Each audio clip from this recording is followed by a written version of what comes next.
What's up guys, Isaac here, and I want to make this video real quick in response to a comment that one of my subscribers made. And this subscriber said that he understands that we shouldn't worry about things that are out of our control. We shouldn't worry about it. He understands that from a logical perspective, but he wants more practical ways of dealing with it. And this is important because many people fail to understand that understanding something from a logical perspective is only one element of complete understanding. It's only a fraction to a bigger element is the emotional aspect of understanding. For example, everyone logically understands that smoking is bad for you, and yet there's millions, possibly billions of people that smoke. Everyone understands that eating junk food is bad for you, and yet everyone eats junk food. Everyone understands that kale shakes are really good for you, but how many people have kale shakes? Logical understanding is only a small element. The emotional aspect is more important. So in regards to worrying about things that you can't control, you're dealing with an elusive enemy, my friend. You're dealing with thought. And the reason I say thought is elusive is because thought is not completely conscious. You always hear the example of, if I tell you think about a pink elephant, what do you think of? Think of a pink elephant. Now, was that conscious? Probably not. You probably didn't do it consciously. It just happens. So when you're dealing with thought, you have to understand that you're not going to completely get rid of the worry. You're not going to completely get rid of the worrying thought. However, there is some good news. You can't diminish its strength to the point of it being irrelevant. Imagine a fly as being the thought.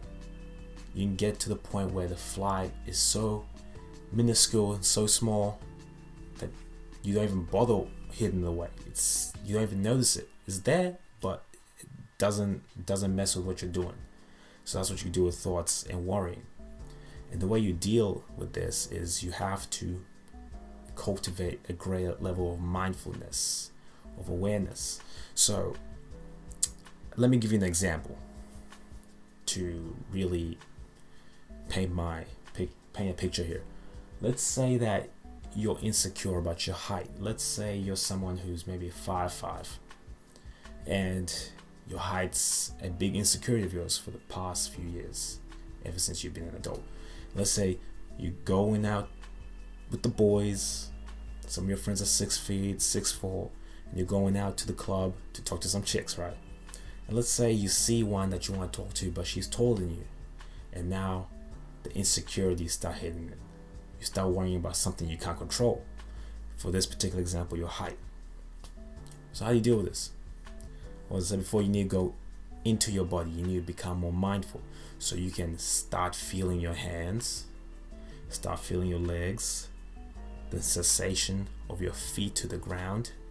You can start looking around the room, noticing all the small details of the room, focusing on your breath, focusing on your heartbeat, focusing on anything else besides the thought.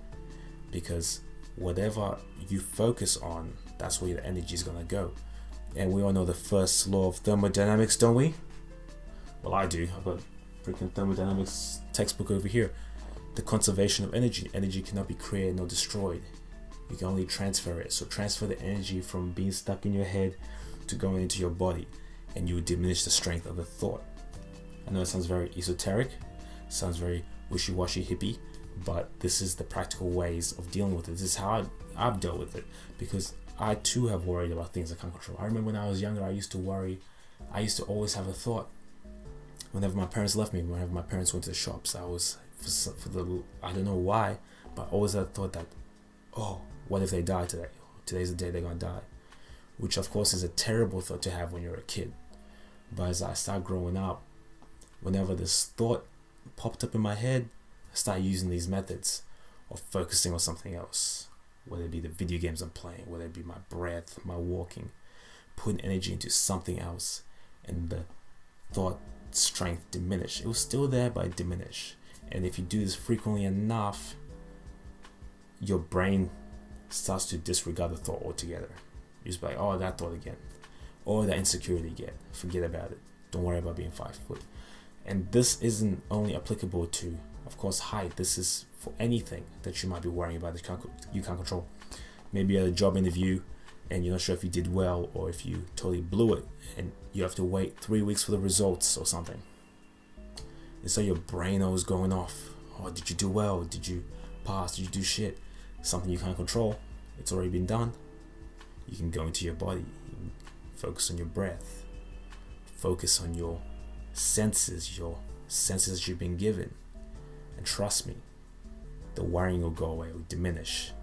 So that's a practical way of dealing with worry, especially worrying about things that you can't control, right? So if you like that video, make sure you like it, make sure you subscribe, leave a comment down, discuss if you have any other ways of dealing with this to help our buddy out. Also, if any of you guys have more questions that you need answered, that you feel will help everyone else around here, help us improve, get better, become beasts, leave them down below and I'll give my best chop at answering it. Until next time, guys, peace.